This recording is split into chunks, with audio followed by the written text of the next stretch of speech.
you're watching World News Today. Welcome back. I'm Michelle Hussein. Now, it's not the easiest time to embark on a global backpacking trip. There's less in our wallets these days, and the cost of international travel remains high. So you need to be pretty resourceful.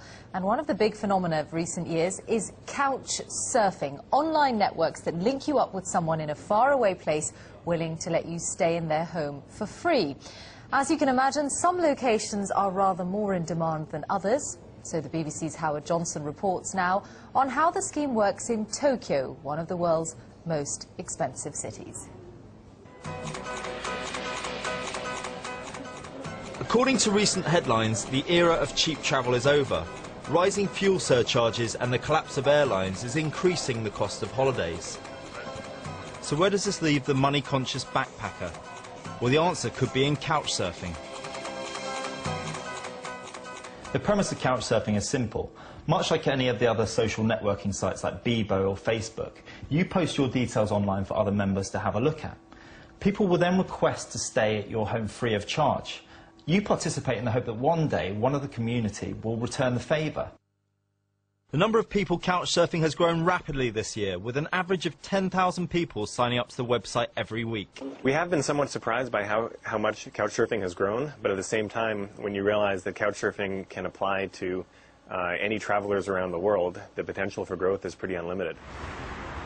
Meet Brian from California. He's travelling through Europe as part of a round-the-world trip. I've agreed to put him up for 2 nights at my flat in London. So what does he make of it all? Howard, hi. How was the flight? It was good. It was good.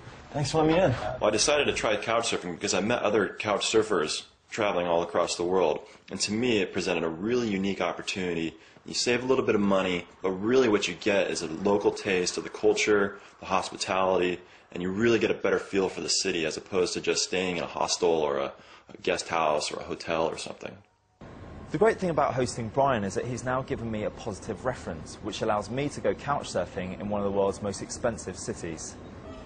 And 15 hours later, I'm here in the Japanese capital, Tokyo, where a night in an average hotel will cost you upwards of £150. So on that note, I'm off to meet my couchsurfing host, Shotaro.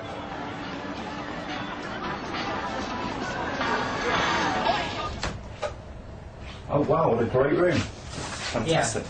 This is Japanese traditional bedroom. Shotaro is a 21-year-old student. He's offered to put me up for 1 night sleeping on a traditional straw mat in his living room. I recommend you to take this one. Later on, Shotaro showed me around the famous Shibuya district of Tokyo. I asked him whether he was ever concerned about putting up complete strangers. There must be pictures and reference and other people's comments. And the important thing is to sharing the idea of couchsurfing.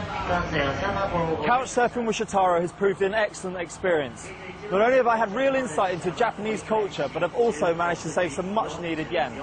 So with the savings I've made, I can now go out and explore some more of this fascinating country.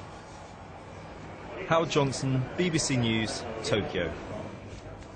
And if you are interested in couch surfing, if you type the words couch surfing into any search engine, you'll probably get several options in terms of websites that arrange it. Now, we're going to stay in Japan for a moment because it is the home of